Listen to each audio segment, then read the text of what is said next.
ನಮ್ಮ golden thought ಇದೆ sir. Chanakya friendship ಬಗ್ಗೆ ಒಂದು ಮಾತನ್ನ ಹೇಳಿದ.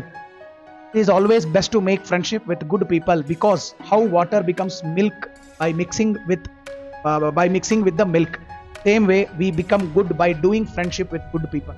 ಒಳ್ಳೆಯ ಜನರ ಸಹವಾಸ, ಅದನ್ನೇ ನಮ್ಮ ಕನ್ನಡದಲ್ಲಿ ಸಜ್ಜನರ ಸಂಘ ಹೆಜ್ಜೆಯನ್ನು ಸವಿದಂತೆ ಅಂತ ಹೇಳ್ತಾರೆ. ನೀವು ನಿಮ್ಮ ಭವಿಷ್ಯವನ್ನ ಇವತ್ತೇ ನಿರ್ಧಾರ ಮಾಡ್ಕೋಬಹುದು.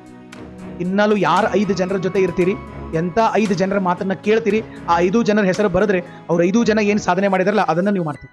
ಅವ್ರು ಪಾಲ್ತುಗಳಿದ್ರೆ ನಾವು ಪಾಲ್ತುನಾಗ್ತೀವಿ. ಅವ್ರು ಸಾಧನೆ ಮಾಡಿದವರು, ದಿನ ಹೊಸ ನಾಲೆಡ್ಜ್ ತಗೊಳ್ಳುವಂಥವ್ರು, ಹೊಸ ಕ್ರಿಯೇಟಿವಿಟಿ ಇದ್ದವರು ಇದ್ರು ಅಂತಂದ್ರೆ ನಾವು ಹಂಗಾಗ್ತೀವಿ. ವಾತಾವರಣ ಹೆಂಗಿರ್ತೈತಲ್ಲ ನಾವು ಹಂಗಾಗ್ತೀವಿ. ಅದಕ್ಕಾಗಿ ಫ್ರೆಂಡ್ಶಿಪ್ ಮಾಡ್ಬೇಕಾದಾಗ ಒಳ್ಳೆಯವ್ರ ಜೊತೆ ಫ್ರೆಂಡ್ಶಿಪ್ ಮಾಡ್ರಿ. ಆಚಾರ್ಯ ಚಾಣಕ್ಯ ಹೇಳಿದಂಥದ್ದು. ಹಾಲಿನ ಜೊತೆ ನೀರು ಬಂದ್ರೆ ಹಾಲು ನೀರಾಗೋದಿಲ್ಲ, ನೀರು ಹಾಲನ್ನ ಆಗ್ತದೆ. ಅದಕ್ಕಾಗಿ ನಾವು ಒಳ್ಳೆಯವ್ರ ಜೊತೆ ಇದ್ದಷ್ಟು ಒಳ್ಳೆಯ ಗುಣಗಳನ್ನ ಕಲಿತೀವಿ. ಎಷ್ಟು ಒಳ್ಳೆಯವ್ರ ಜೊತೆ ಒಳ್ಳೆಯವ್ರ ಸಂಘದಲ್ಲಿರ್ತೀವಿ, ಒಳ್ಳೆಯ ಗುಣಗಳನ್ನ ಕಲಿತೀವಿ. ಅದಕ್ಕಾಗಿ ನೀವು ಒಬ್ಬ ಎಜುಕೇಟರ್ನ ರೆಫರ್ ಮಾಡಬೇಕಾದಾಗ, ಒಬ್ಬ ಫ್ರೆಂಡ್ ರೆಫರ್ ಮಾಡಬೇಕಾದಾಗ, ಒಬ್ಬ ದಿನಾಲು ನಿಮ್ಮ ಜೊತೆ ಇರಬೇಕಾದಂಥ ರೂಮ್ಮೇಟ್ ರೆಫರ್ ಮಾಡಬೇಕಾದಾಗ, ಯಾರದೇ ಜೊತೆ ಇದ್ದಾಗ ಕೂಡ ಅವ್ರ ಕ್ವಾಲಿಟಿ ಇರಬೇಕು.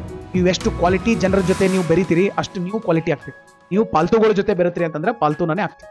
ಅದಕ್ಕಾಗಿ ಯಾವಾಗಿದ್ದು ಹಾಲಿನ ಜೊತೆ ನೀರು ಬೆರೆತಾಗ ನೀರು ಹಾಲು ಆಗ್ತದೆ ಅನ್ನೋದನ್ನ ನೆನ್ಪಿಟ್ಕೊಂಡು ಒಳ್ಳೆಯ ಉತ್ತಮ ಗೆಳೆಯರನ್ನ ನಾವು ಮಾಡ್ಕೋಬೇಕು. ಗೆಳೆತನ ಅನ್ನೋದು ಬಹಳ ಇಂಪಾರ್ಟೆಂಟ್. ಎಷ್ಟೋ ಜನ ಈ ಒಂದು ಗೆಳೆತನದಿಂದ ಸಾಕಷ್ಟು ದೊಡ್ಡ ದೊಡ್ಡ ಸಾಧನೆಯನ್ನು ಮಾಡಿದಾರೆ. ಕೆಲವು ಜನ ಇದೇ ಸಹವಾಸ ದೋಷ, ರಾಂಗ್ ಫ್ರೆಂಡ್ಶಿಪ್ ಇಂದ ಜೈಲು ಪಾಲನು ಆಗಿದೆ. ಅದಕ್ಕಾಗಿ ಅದು ನಿಮಗೆ ಬಿಟ್ಟಿದ್ದು. ಫ್ರೆಂಡ್ಶಿಪ್ ಹೆಂಗ್ ಆಯ್ಕೆ ಮಾಡ್ತೀರಿ, ಎಂಥವ್ರನ್ನ ಆಯ್ಕೆ ಮಾಡ್ತೀರಿ ಅಂತ ಹೇಳಿ, ಆ ಆಯ್ಕೆ ಜೀವನದ ದಿಕ್ಕನ್ನ ಬದಲಾವಣೆ ಮಾಡ್ತೈತೆ ಅಂತ ಹೇಳಿ ಚಾಣಕ್ಯ ಹೇಳಿದಂಥದ್ದು.